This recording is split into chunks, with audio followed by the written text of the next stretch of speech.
Nerd Initiative presents the Comic Press Podcast.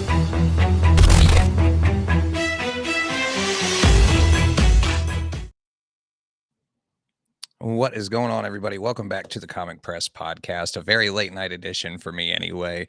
My name is Jeremy, your host for this evening, and I've got a huge episode for you guys tonight.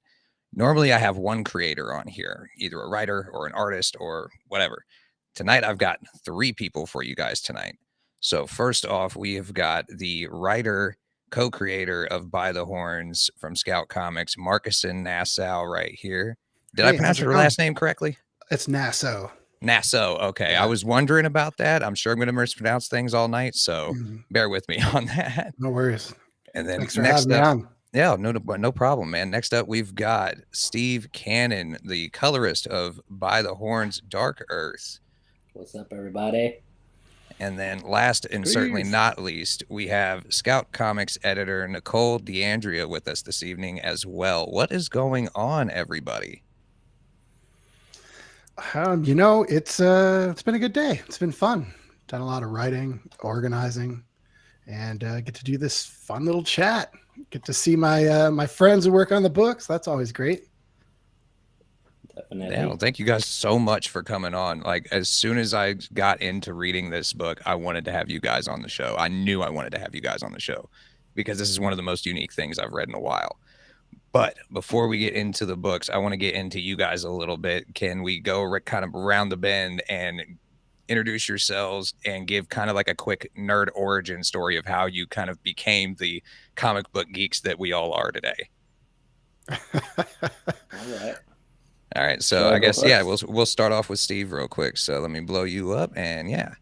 All right. So my name is Steve Canon. I'm a colorist. How did I get into comics? I found my cousin's like stash of 90s like image books when he like moved out of my aunt's house and he was like throwing out all his things.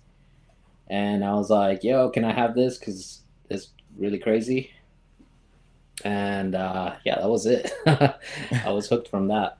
Then later on, I went through a whole like journey. I was a musician for a long time and I did some guitar building and stuff, and on my commutes to work, I started reading the New 52 Batman, and that got me like back in, and then from there, I really like got back in and wanted to become a creator, and here we are now.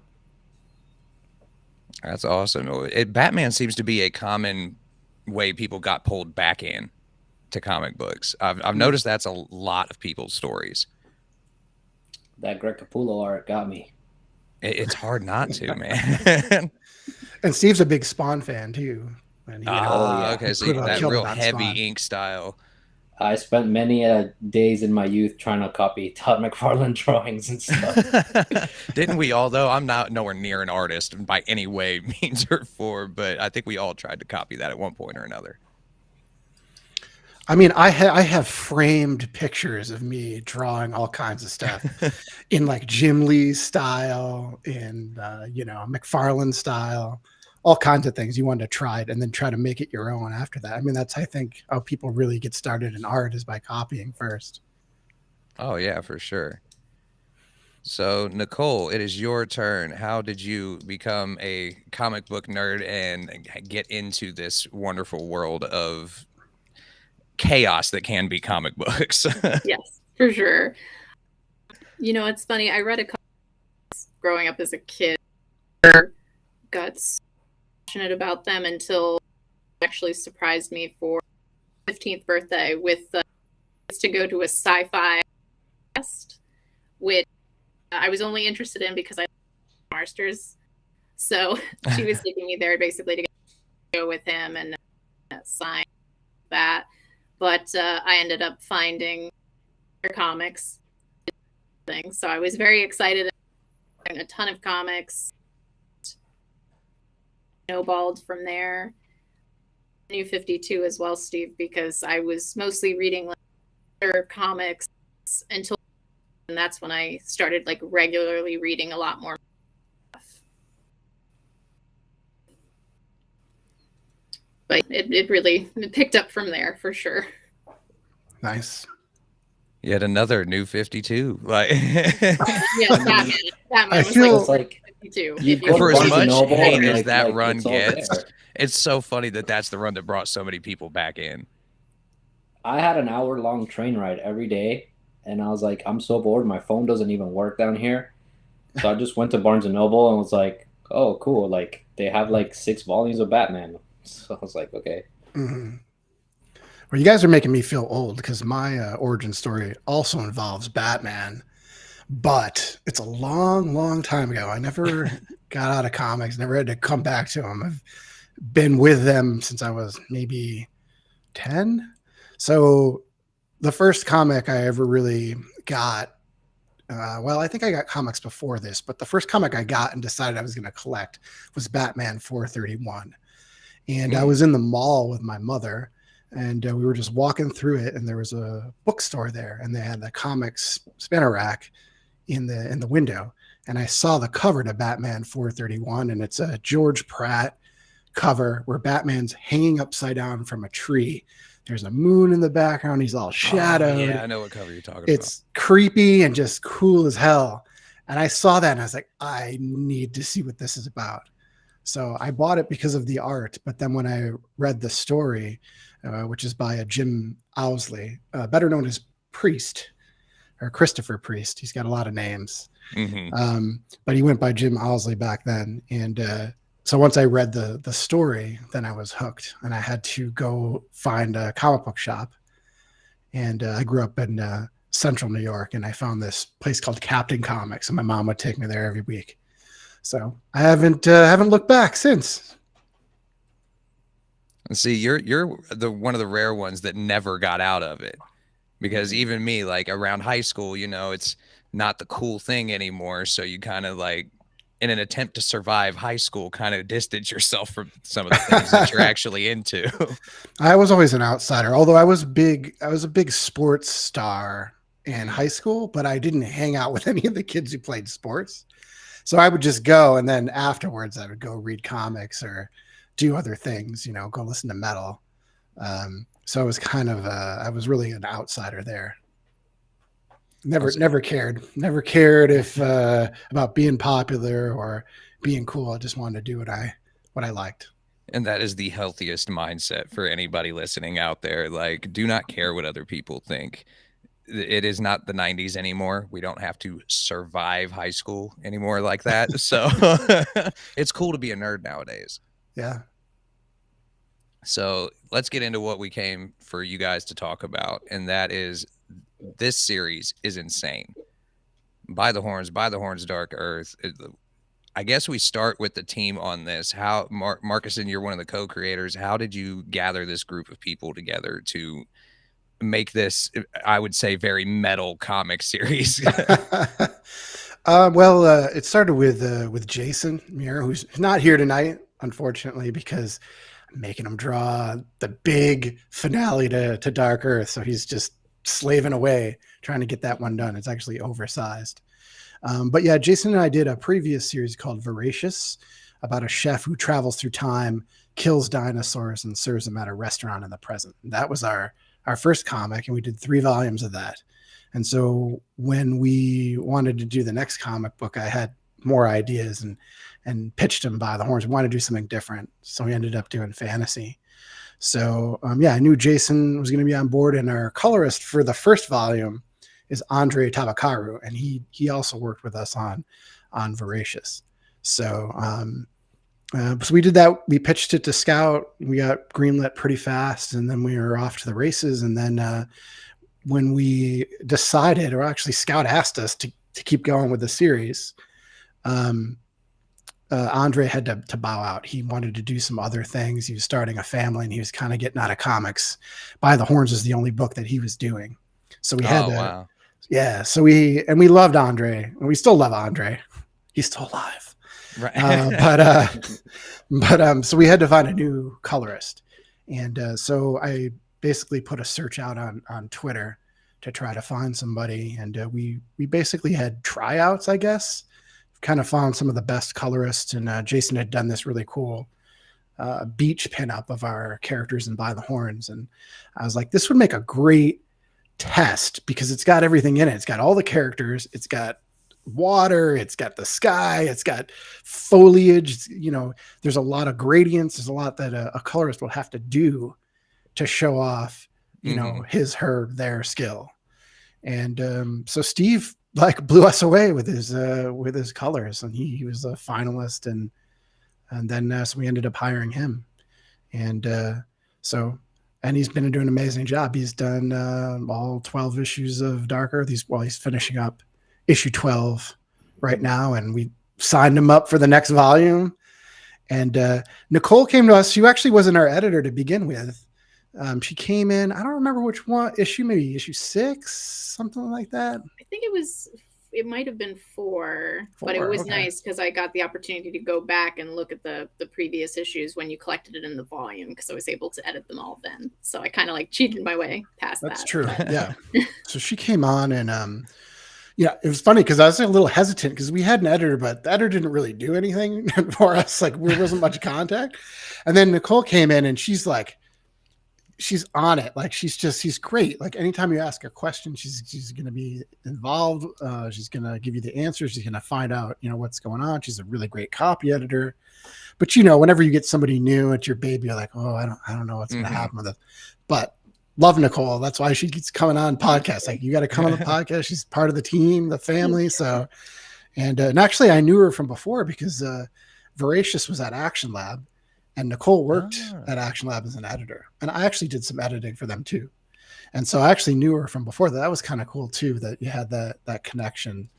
We didn't work as closely at that company, but so it's funny because there's people who ask me about editors, and I was like, just ask Nicole to do work for you.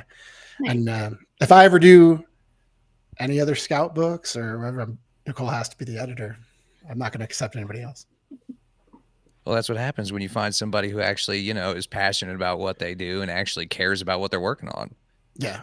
Yeah. She's a great editor. You know, I hear a lot of horror stories about editors and how people can't even get them to respond to emails. And I've heard that so many times. It's not even funny. Nicole's not like that at all. I hear those horror stories, and I try to avoid being one of those horror stories as much as I can.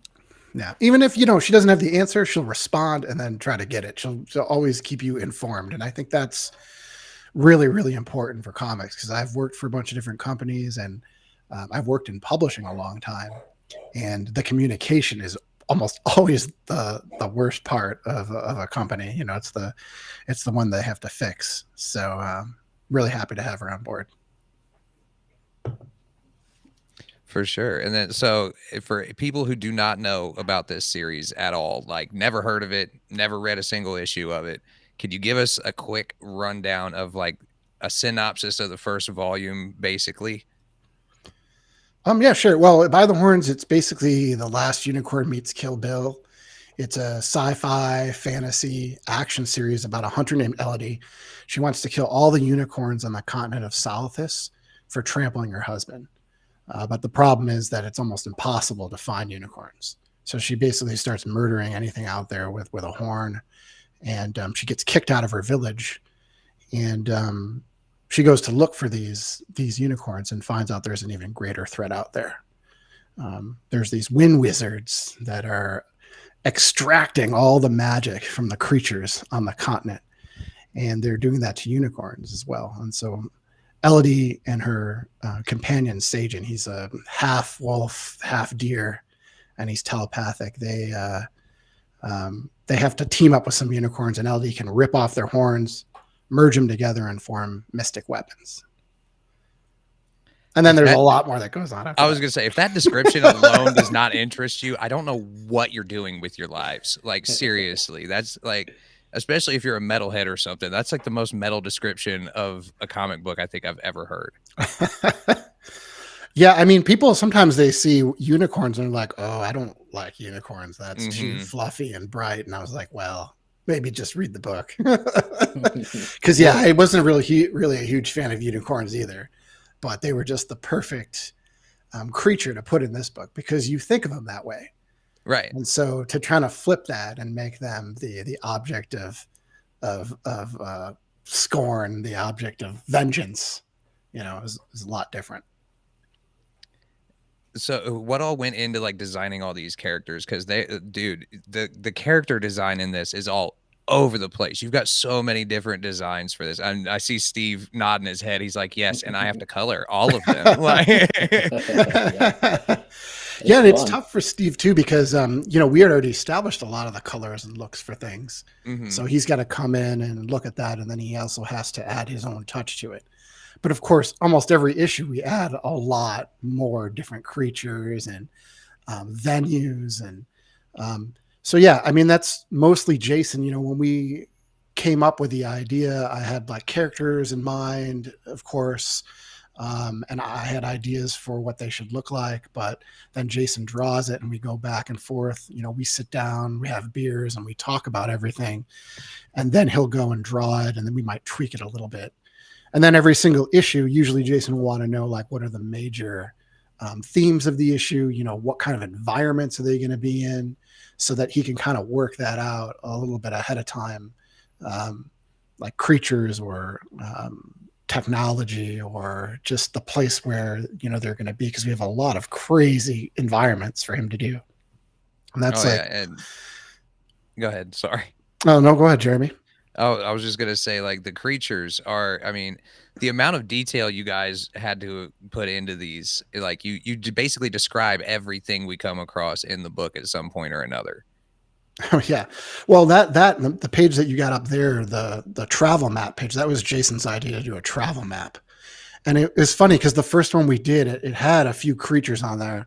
And I basically had to think about what kind of creatures would be in these areas and what would they be doing. So I based them on animals that I know in places like the desert or the forest. And then I would usually combine a couple or 3 different animals and try to make something up.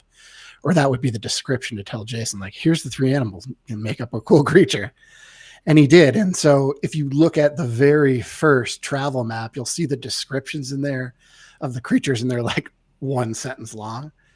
I also like how you guys added the continent maps in here with those. Oh, yeah, those are fun to do too. But now we have these creature maps, these travel maps, and I'm doing like multiple paragraphs for the characters and the creatures because I'm getting into them so much. We've created 50 different creatures just for the maps. And so a lot of them don't even appear in the book. Like, they don't interact with the characters. They're just on the maps. And that's in addition to all the other characters that we have. And and then Steve has added his touch to a lot of that stuff because, we ask him we like to do a lot of textures and colors and mix it up. We don't really like just straight flat colors, So Steve had to play around with that a lot. So he's responsible for a lot of the cool looks for the different monsters and stuff that we have in there. Now this is Steve's work here, isn't it? Yeah, that's from issue 1 of Dark Earth. Yeah, it's 1. Yeah. Oh my God, so long ago. Yeah, man, so I good. love the creatures. I mean, everything pops. Keeps everything like fresh. Every issue is like it's a different environment. It's a different creatures, like different weapons. Like, it's really cool, and it makes it a lot of fun to work on. Oh, that's a cool spread. That's from like issue. Yeah, I had to include 7. The Augurnaut in here real quick. Mm-hmm. Yeah, it's really fun to come up with that stuff. And Steve, when you look at that first issue, are you like, oh, I got so much better? How do you feel when you actually look at those? I was actually thinking about that today, and it's like when all the 2 volumes get collected, it's like you're gonna see my growth as an artist, like from issue 1 to 12. It was like, oh my God, it's really weird. I mean, we've done almost like 300 pages already. Oh, yeah. Wow. So it's really crazy looking back at that stuff and just being like in the beginning when I first started the series, I used to do like 1 page a day, and I was like all day like working on it. Now I'm a lot faster, but then it's like somewhere around, I think it was like issue 5, like the one after the owl issue, where we went to the pirate village. Yeah. I like hit crazy. Like a level up, and I was like, okay, like I don't have to like think as much now. I can just like have fun. Got them experience points all the way to the end. Yeah, Well, and every like couple of issues, I feel like it's like, okay, like now this is easier. Now that this part is easier. Well, and I'm sure you create methods for how you color certain characters. So now you can just fall back on that whenever you have to do Sagen or something like that. You've got it down because you've done it for almost 12 issues now. And then sometimes it'll be like some of the spreads in the new one. It's like every character is on it, like 12 times. So it's like by the time I'm done with that spread, it's like, okay, I think I got this part down. Mm-hmm. So Nicole, when you get these pages from these guys before anybody else gets to see them, are you just like, what in the world are these guys like? You got to have a question once in a while, like, what is going on in Markisan's head? I mean, I feel like I have bragging rights because I get to see I get to see what's coming out of their brains first. But no, it's always really spectacular. I mean, especially there was one issue where it was basically just like a spread after spread after spread of just seeing just how alive their whole world is. It's like they've really built an entire continent and beyond. So it's very cool to just see. You can just see how much thought went into it just by looking at the page visually. Like, it's always amazing. I love every issue. So it's really an honor to be part of it. So I appreciate that. Yeah, I mean, we love doing the book. Like Jason and I, we spent a lot of time crafting it. Like even before we sit down and actually write or draw the series, we really talk it out and think about what we're going to do. Every arc, really, Dark Earth is almost ending, and then we're going to come back and do more. So I have lots of ideas, but I always like to sit down with Jason and hear what he has to say, what he's want to draw. What does he think about the characters? Is there something I can incorporate in the story that I haven't thought of? And so we like to try to really kind of flesh that out, talk it out, and make everything fully realized even before we create it, which is, I think, a great way to do it. I don't think everybody does it that way. You might hire somebody and you don't talk to them that much. And, but that's not the case with me and Jason. I mean, we live sort of close to each other. He's like, I'm in Chicago. He's like way out in the suburbs. He might as well be in another state. But whenever we need to get together, we can. And it's also like why I like to have Nicole and Steve on podcasts. I want to see them. I want to interact with them because to me, it's all a team. I don't want to be complete strangers to everybody, just do the work. I want everybody to kind of feel like they're part of something. So hopefully that's the case. Well, I feel like it comes off in the book because it just seems like nothing seems forced in it. Everything just seems like it flows very nicely. It doesn't seem like it doesn't feel like there's like 30 different people working on the book. Yeah. You know what I'm saying? It seems like everybody's kind of on the same page. You can tell when the creative team is kind of arguing with each other behind the scenes because the book, you can tell. Like, I don't know if that's the case with you guys, if you could tell that kind of stuff, but as a reader, I could definitely tell when the creative teams are not like linking very well. Yeah. Well, and I think that's the reason why Jason and I like to talk about everything even beforehand. So, I mean, I always surprise him because, I have the story map. I'm like, this is what's going to happen, Jason. But then, of course, when you write the characters, sometimes they take on a life of their own, and then you think of new ideas. And so I think that's part of the fun for him too. I think he likes to be surprised as well. But at the same time, he also he's invested in the characters, and so he wants to know where it's going and what's going to happen. And so we don't really have a lot of arguments. Sometimes he'll have a strong opinion on how something should go. And, I might have a reason for why that wouldn't work. But that's pretty rare. And a lot of times he'll bring up stuff. I'm like, oh, yeah, we can definitely do that. He has tons of ideas for things to put in the book, like pirates. I wasn't going to put pirates in the book. Now they're like a big part of the book. So, yeah. And then he'll come up with ideas. Like there's this giant forest golem, which had to be a bitch for Steve to color, but it's made up of rocks. The first time it was. After that was good. Vines. It's like nothing's like really symmetrical on it, you know, and Jason really wanted to do this creature. So I had to kind of figure out a way to get it in, found the perfect spot for it. But then when it was time for him to draw it, he's like, son of a bitch, I can't believe I suggested this. Now I got to draw all these details of this creature. And so, yeah, but I think it's ultimately very rewarding because once he has that idea, I get it in the book and then he gets to draw it and it comes out like what he imagined, you know. I think he loves that part of it. I've gotten every single thing, pretty much every single thing he's ever wanted in the book. And my only thing is it's got to flow naturally. Right. Well, So like I said, it doesn't feel forced anything in the book Yeah. right now. So yeah, if something like that doesn't fit, then Jason, like, it does not fit, but I'm going to hold on to that idea. And then, you know, as the story goes, maybe I'll find a spot for it. And so far, so good. So is there a character that like you guys spent the most amount of time going back and forth on, like design wise? I don't think so. No, I usually I think Jason's one of the best designers in comics. Like he is a designer by trade. So even if you look at the logo, I think our logo is like one of the best logos in comics, and it changes every single issue. He puts different drawings behind it. Nobody does that.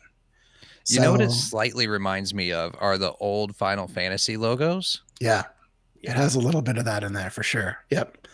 That's something that I told Jason, was like, I kind of want to, you know, give a little bit of a nod to Final Fantasy because I love it so much. Oh, it's such a good game series. Well, that's a whole other podcast. Yeah, that's my fafavorite one. That and Me Zelda. too, actually. Oh yeah, cool. Oh, we might have to do a different show then. I think for us though, is probably Elodie was the hardest, just because when we first decided we were going to do this book, it was straight fantasy. There was no technology or anything involved in it. And then, so Jason had come up with some designs, and they weren't really doing it for me, which is strange because usually Jason will nail it in the first couple takes. So I kind of went back and thought about it again. I was like, I think this needs more of a modern spin. I think it needs a little bit of technology in there. Like it's going to be mostly fantasy based, but let's just inject a few pieces of technology, something modern like a jacket or whatever. So I kind of pitched that to Jason, and then he came up with the design for Elodie based on. I usually send him images in the scripts. I'll put images in the script sometimes. Sometimes I'll draw things out really badly. So yeah, so, you know, and then Jason I'll give him a couple ideas on what I think a character might look like, and then he just runs with it and makes it awesome. So, but Elodie was definitely the one that we tinkered with the most. The other characters kind of came pretty quickly, I'd say. I was saying, the unicorns are very unique looking in your guys' book, because normally you think of a unicorn, there's no like roots to the horn. Yeah. You know, it just coming straight out of their forehead, which even as a kid, I kind of thought was weird. But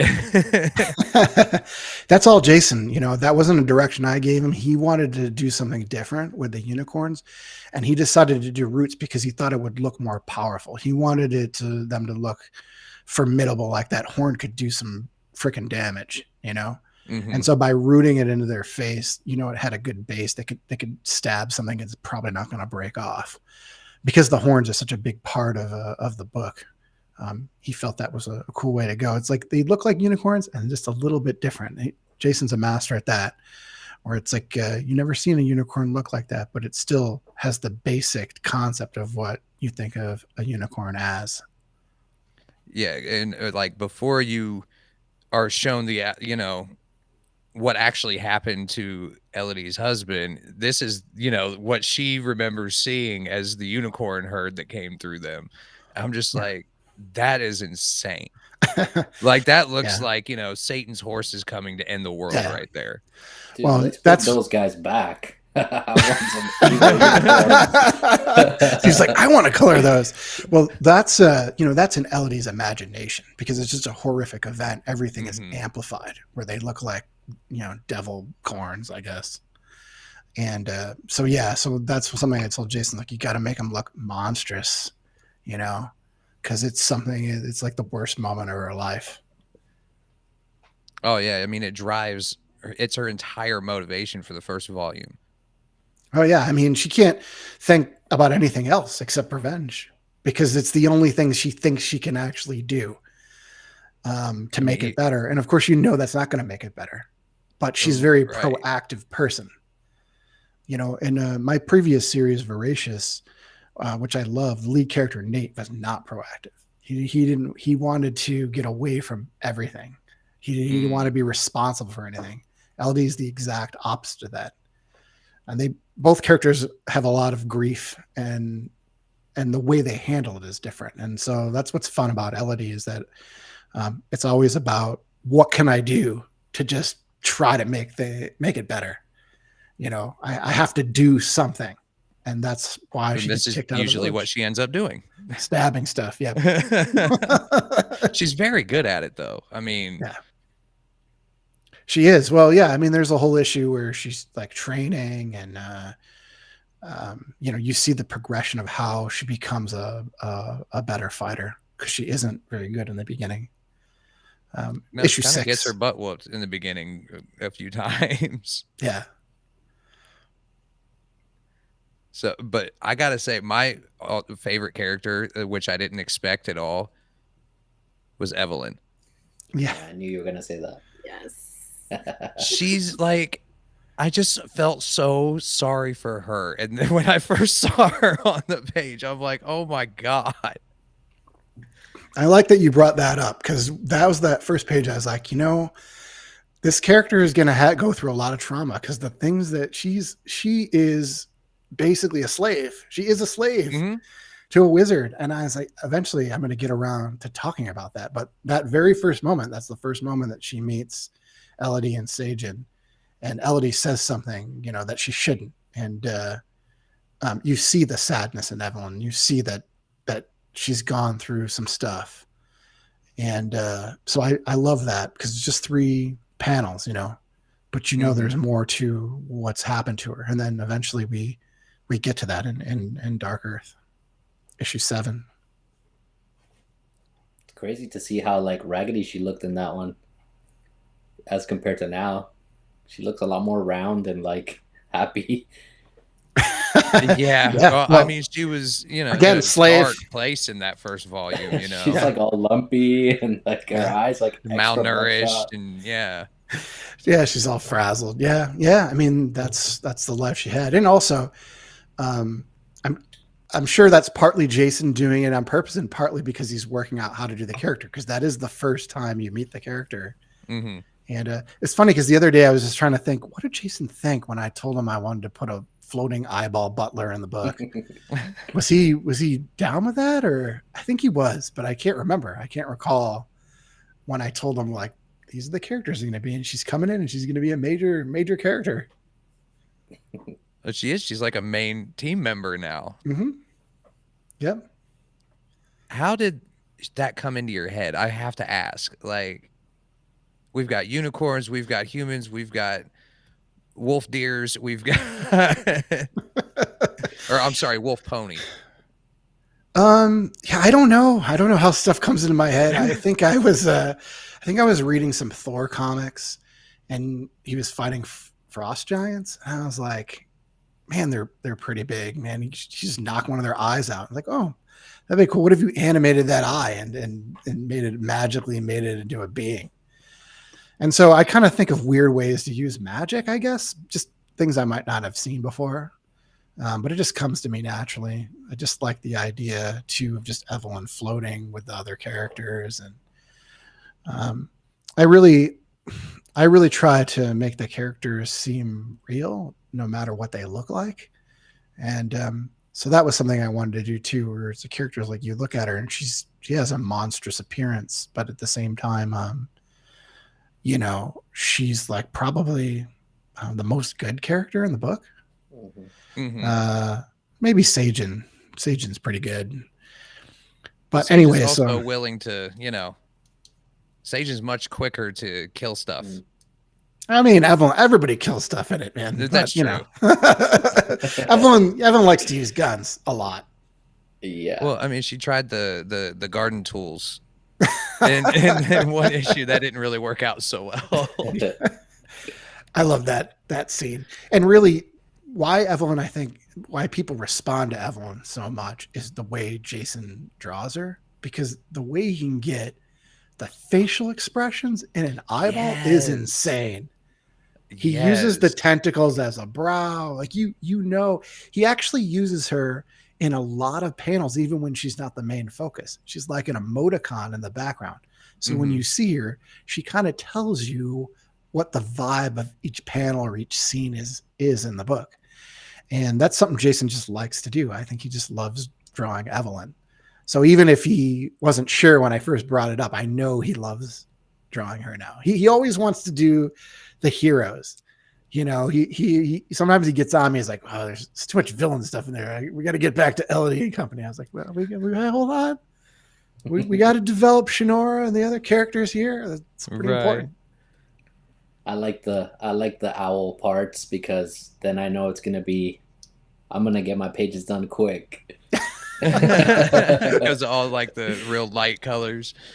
And it's just like, when you're doing faces, like when you're doing humans, if you don't do it right, then it's like very apparent, like this is not right. But when you're doing an animal, there's a little more leeway to the rendering of it. Yeah, because like with this scene, if you guys would have messed her face up, it would have been very easily to tell. You know? Yeah, like I mean, we all look at faces all day, every day. So when something's off about someone's face, it's like, wait, what? Like, this looks weird.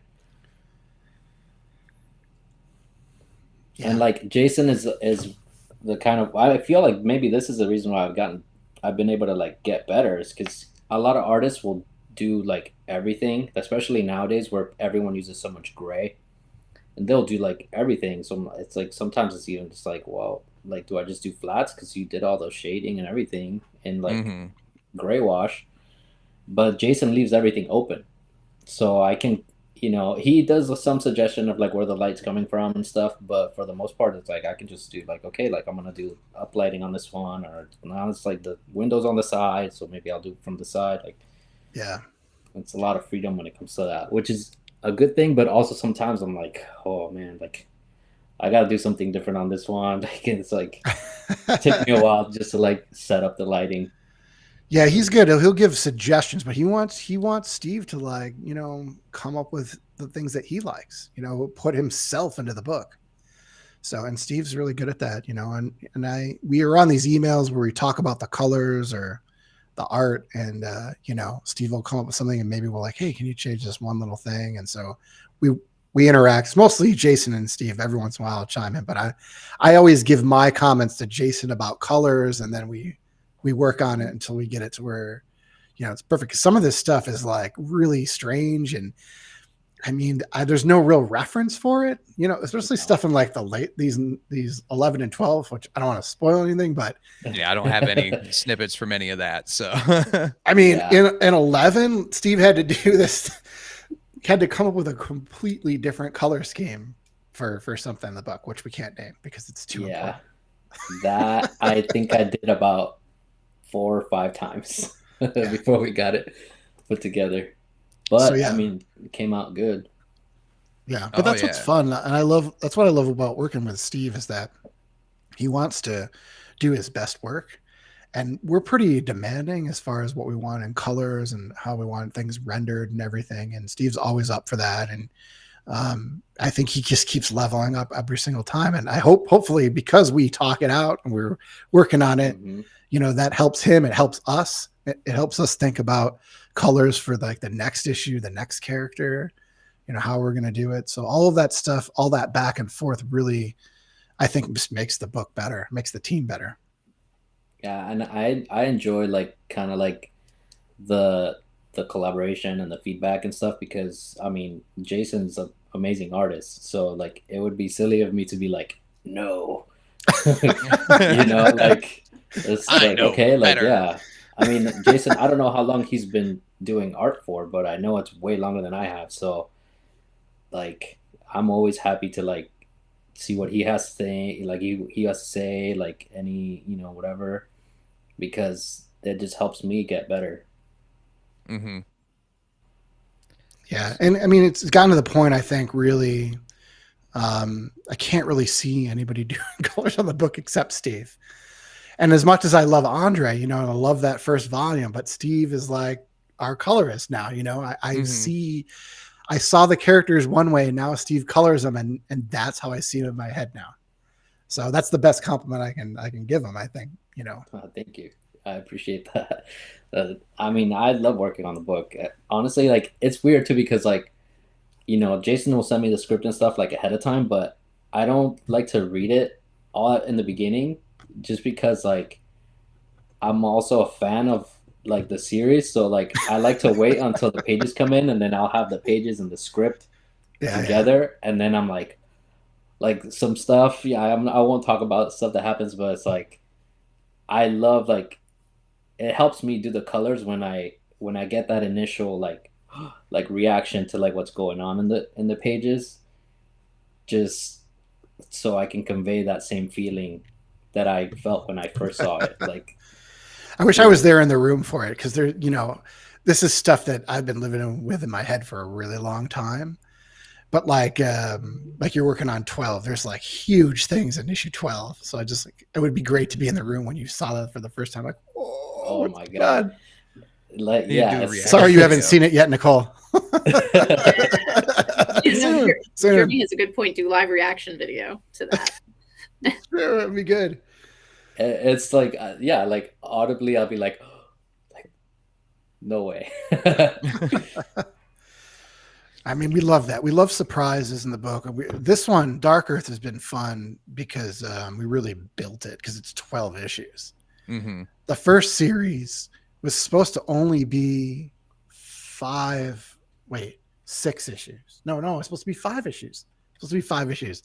Then I added the 6th issue, which was the origin story. It was not in the original concept. But I had a dream about it. I basically wrote it in my sleep over a few days, and then I just wrote it out. I literally wrote it out in about an hour, and it's like the most detailed script I've ever done. And I contacted Jason. I was like, we have to do this issue. Don't say no, because he only wanted to do 5, because when you're doing indie comics, like, he has to draw a page a day. Can't really do anything else. Mm-hmm. So it's like he has to do the book and then take a break and then do some freelance and then come back to it. So I can't get too crazy with the series, although this one is 12 issues, but we did take a break in between. So yeah, I added that 6th issue, and then I think I added another issue, and then Scout was like, can you do an ongoing series with it? I was like, oh yeah. And I wanted to add another issue just to seed things that to come. And so that's how we got to 8. But with Dark Earth, we've got 12 issues. So I really wanted to take the time and kind of build the tension, build the consequences from the first arc, and really have it like just crash down and culminate in the last few issues. You know, there's a lot that happens in every single issue, but I like to try to build it like a wave almost, you know, and then it just comes crashing down. So that was fun to do. I've never had that many issues to build something, and I like it. So Nicole, is there anything that's been like so out there that you had to send back to them? Oh God, no. Bring all the craziness. No. And you know, it's funny too, because there are some projects where when I'm editing, I'm involved in like every step of the process. But with By the Horns, I really only need to come in like towards the end with more of the straightforward copy editing stuff, which in a way is a lot of fun, because then I get to be a reader almost first, and then I have to be like, oh no, I'm editing this. I can enjoy it, but I also have to edit it. But it's funny because I feel like if I came in earlier, like Markisan and Jason have such like a great dynamic between them, and then you have Steve too added into that. I feel like it would be almost like too many cooks in the kitchen if I were to come in earlier on those discussions, because it really is magical when they have more free reign to not kind of be bogged down by like style restrictions or like the other like nuances of editing. I feel like it works best when I'm coming in at the end and I can be like a stickler about some of like style things, but like it's never anything major with them, and they always do such a good job keeping everything consistent. Like I've never found any huge like inconsistency problems or anything where I would have been like, oh, well, I would have recommended they change this panel or do this differently story-wise or this or that. I've never had that thought cross my mind. So I think clearly this process has been working. So it's just been a really magical experience. So put it like that. Well, it's interesting too, because like I said, she came in when we had already started it. So I think in the beginning we were supposed to send scripts or whatever, and we did that, but we never got any feedback. So I'm like, we're not doing this anymore. I won't need any feedback on scripts. Before I was the editor, for the record. Before she was there, yeah. Yeah. Which we don't send scripts, which I don't think I ever will. So, you know, when she came in, I was like, oh, what's going to happen now? Like, they're going to make us change our process because we're gelling here. We're doing well. But Nicole's a master at this. Like, she understands what is required for each project. That's why she's a good editor. Because she's talking about this like she's involved in other projects a little bit more. She doesn't need to be as involved in By the Horns. You know, she knows how to do that and do it well. And she's awesome at her job. That's why I like her so much. I appreciate that so much. Listen, that's a skill to be on. 100%. I mean, I've come from the editor world. Like, I've done that. I don't do a lot of editing as much now. But you know, I've seen a lot of editors who don't have that. It's usually you're away of the highway, you know, or you don't do enough. And Nicole knows how to manage how each project is very individual, and that, you know, she has a wide range of skills where she knows how to apply them in the perfect spot. So I think that's super important. That's why I want her to be on these podcasts too, because we don't get enough about editing and like what they do and everything. And it's such an important part of it, you know, and every project's different. Oh, and I'm sure a lot of people just assume the editor is just, okay, everything's spelled right, you're good. You know, like, there's a lot of people, I'm sure, that do not understand all the work that goes into it. Same thing with coloring with Steve. Like, I say that colorists and letterers are the most unappreciated people in comic books. Yeah. Like, no, that's why, you know, whenever I can have them on these podcasts, like, this is the whole team, you know, like, yeah, Jason and I do the bulk of creating By the Horns, but we can't get it done without these two. And so.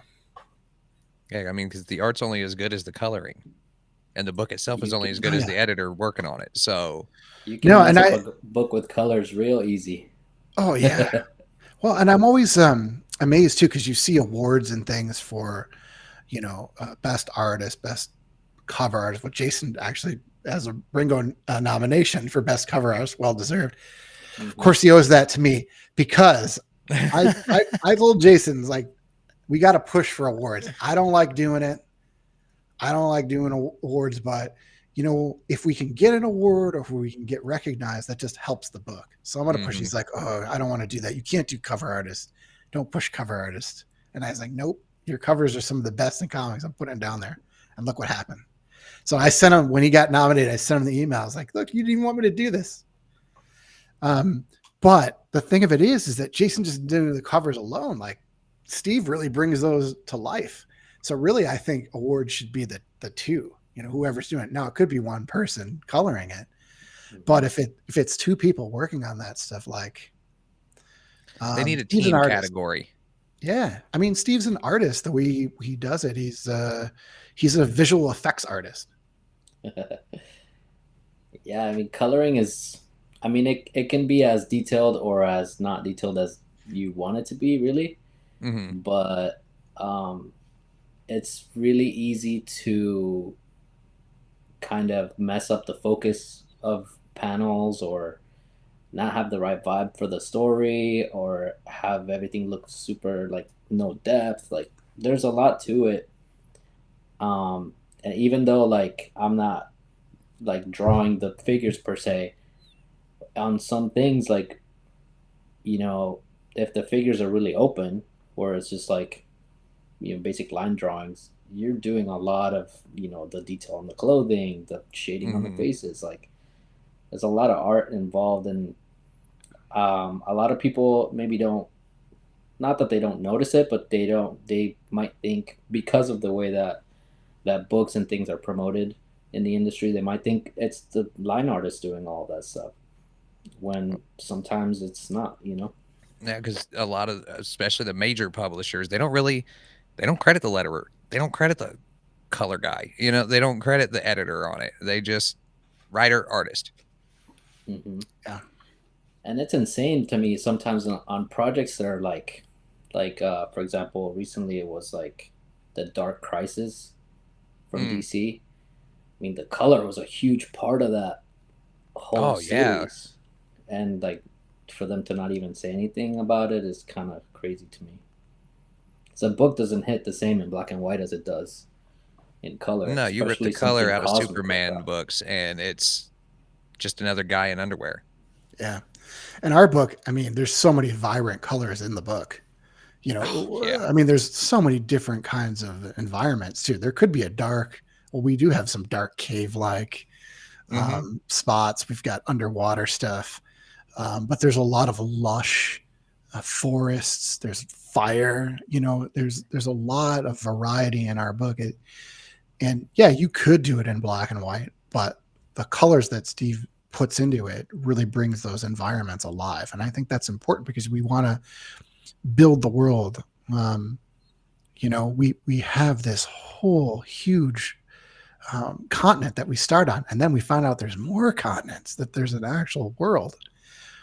And so everything that we put in the book, we want it to look a little bit different. You know, we want it to feel unique. We want it to feel like, oh, they're in a very interesting and special place. And so without the colors, I mean, I don't know that you could have that. So yeah, Steve's doing a great job with them. Like the scene I just had up on the screen, that would have been so easy for somebody to make very flat. You know, it wouldn't have felt like, I mean, you look at this and you can kind of, it feels like she's in front of it, he's behind it, Sajin's over here on the side. Like you could tell there's depth to it. That would have been very easy for someone to just color very flat, no real shading, and it would have just been like, you wouldn't have realized there was standing on opposite sides of each other. Yeah, I mean, we told that to Steve in the very beginning. It's like, we want everything to look three-dimensional. We don't want flat colors. You know, even if there's just a sword lying in the grass in the far background, we want that colored, and we want it to feel like it's popping off the screen. So, you know, and he's run with that. You know, I think he appreciated that. You know, I think that because we want so much depth, the colors, you know, it just helps Steve kind of come up with ideas on how to make things better or to color things differently, and then he can apply it to all his other jobs too. Yeah, I think of it kind of like a video game, you know, like in a video game, if you're in a certain spot, like things might not look detailed from where you're standing, but if you walk over to the wall, it's very detailed. Like, so that's kind of how I treat By the Horns, where like you might not think that it's like you know, this thing in the background is like super detailed, but when you look at it, it's like, oh, actually this bottle is like shaded. Like it's not just, you like, can see all like the condensation on the side of it, you know. It's like a video game. When you walk over to like a thing on the floor, if you want to, and you look at it, it's not just like a shape. Yeah, I feel like if Jason puts the time into drawing it and like putting the background, it should be colored properly, you know. Right. So, and Steve's on the same page with that. So I think it's one of the things that makes our book look unique, just because we put so much time into all that. No, 100%. And like when there's magic being used, it feels like there's actually magic being used. Mm-hmm. You know, that's not always the case in a book. Sometimes it's just, oh, light beams coming out of your hand. You know, like, no, this actually, like, the whole vibe of the room changes when there's magic being used. The whole, like, the color palette changes, everything. Yeah. Yep. And again, that really starts with Jason again, because he wants to do so many different kinds of things. You know, he always wants to challenge himself and come up with some kind of new place. And I'm down with that too, because that's how the world is. You know, our world, there's so many wonders and everything looks different. You know, you drive across the country, you can watch the landscape just change. And oh yeah, it is mad. That's magic to me. I can't think of a much better place to leave an episode on than that statement right there. So is there, before we do get out of here though, guys, I want to say thank you so much for coming on the show. This has been a blast. Hopefully you guys will come back on when the next couple issues come out or something. Talk about volume 3 when it is getting ready to come out, because you said there's another volume coming, right? Yeah, yep. There's well, let's see. So volume 2 trade paperback comes out this month sometime. I don't know when. Should be this time. And that collects the 6 issues from Dark, or the first 6. And then there's volume 3, which will collect the next 6. And then we have at least 2 more volumes that we're going to do after that we have planned. Oh, awesome. So besides all that, is there anything you guys want to plug real quick before we get out of here? We can go around the thing. You've got other projects you want to also have people check out, anything like that? Yeah, I have a book on Kickstarter right now. It's called Werewolf Frankenstein with Chris Robinson, former Marvel editor. It's really fun. Werewolf Frankenstein mashup. It's awesome. By the Horns issue 12 that we're finishing up. And then I have another book coming out from Scout in October called Haunting on Mars with Zach Chapman and Rory Coleman, who's the artist on Superman. Oh, nice. I think that's everything for right now. Well, and Nicole's a writer as well. She did a great book called Road Trip to Hell. Are we getting more of that? Slowly but surely, yes. I would definitely like to plug that too. That's another book that's being published by Scout. The first 3 issues, the first story arc of that is out. So the trade should be out. In theory, the trade should be out in September. And I'm working on the next arc as we speak, slowly, but I am working on the next arc. I'm hoping to have several more volumes of it, because it's literally a road trip to hell, so it takes a while to get there. Right. I mean, it's not down the street, you know. A little bit. Yeah. But yeah. I guess the quick pitch for it would be just the guy finds out that his dad was the devil, and his dad has died and left him hell. But in order to accept the throne and get all the powers that come with it, he has to literally go to hell. And unfortunately for him, everyone from hell has escaped, and a clause in the will says if they kill him, they get to have the throne instead. So it's all these dead historical figures from hell, like Adolf Hitler, Attila the Hun, all trying to kill him. That's cool. So I've had a lot of fun with writing it, and that's the main thing I'm working on right now. I have other ideas brewing, but honestly, I have, between that and all the things I'm editing, which if you want to check out those, my website, comicmaven.com, I put up all the stuff I'm editing there and try to promote it through that, and then also my newsletter. So awesome. That sounds awesome. yeah, thank you for bringing it up, Markisan. Oh, of course. Yeah. I mean, and you're a busy editor, but I'm glad you're making the time to write, because I thought that was a really good book, and thank you. I want more. For me, let's see. So while we're going to start working on the next volume of By the Horns, Jason and I will sit down and talk. I already kind of know where it's going to go, but we're going to talk about it. Then I'll probably work on that, and we'll probably get a bunch of issues in the can before we solicit. So it would probably come out early next year. I just signed on to do a Tinkerbell story for a Cthulhu Invades Neverland anthology that's on Kickstarter right now. Okay. I've been seeing a couple things about that. Oh, it's got killer creators on that. Yeah. They asked me to do that, and I was like, well, yeah, I'll do that. And they're like, oh, we need a Tinkerbell story. And I thought of it literally in 30 seconds. Really cool story. It's short, that's an anthology, so right. It's only a few pages, but I thought of her like just a badass scenario for that with Cthulhu.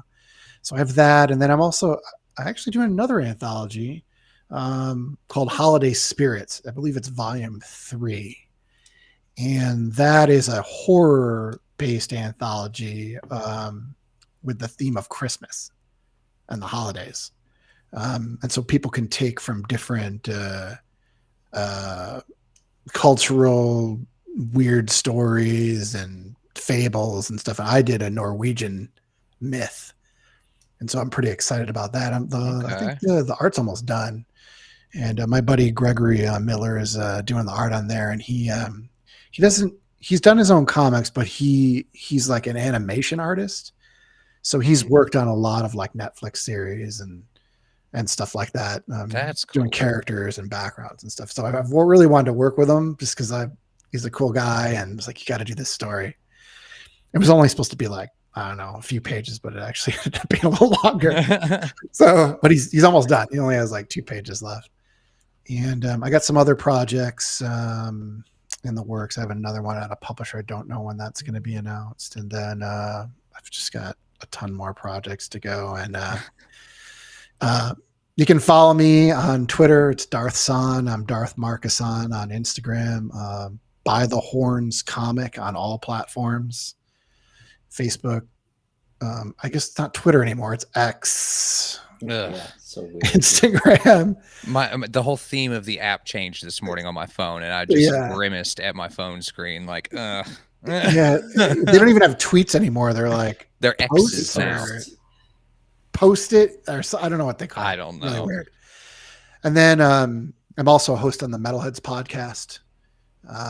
You can go to metalheadspodcast.com. You can go to my website, markisan.com, to get links to that. But we talk about metal every month. We interview bands. We do top 5s. We do a Metal Thunderdome where we pit 2 albums against each other. Oh, nice. That's always really fun. So, yeah, that's what's going on. Heck yeah. Well, and if you guys at home watching or listening want to check out By the Horns, you can scan that QR code right there at the bottom of the screen or head over to scoutcomics.com. They are available there, and it's also available at your local comic book shop. Just ask them for it, and I'm sure that they can get a hold of it for you. And before we go, I will plug all of our stuff real quick.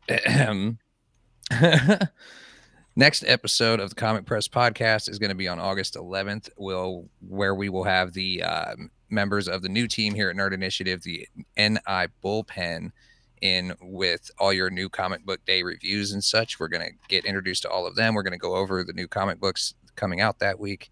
Next episode of Fandoms is tomorrow night at 9 p.m. Eastern Standard, right here on the same Nerd Initiative YouTube channel. Also, make sure every Wednesday you check out nerdinitiative.com for the latest new comic book day reviews from the Nerd Initiative bullpen. And lastly, our brand new comic book show, Turn a Page. Episodes are every Tuesday at 8 p.m. Eastern Standard. The next episode is August 8th. Thank you guys once again so much for coming on the show. This has been a whole lot of fun. You're welcome back any freaking time. And yeah, everybody out there, please be safe,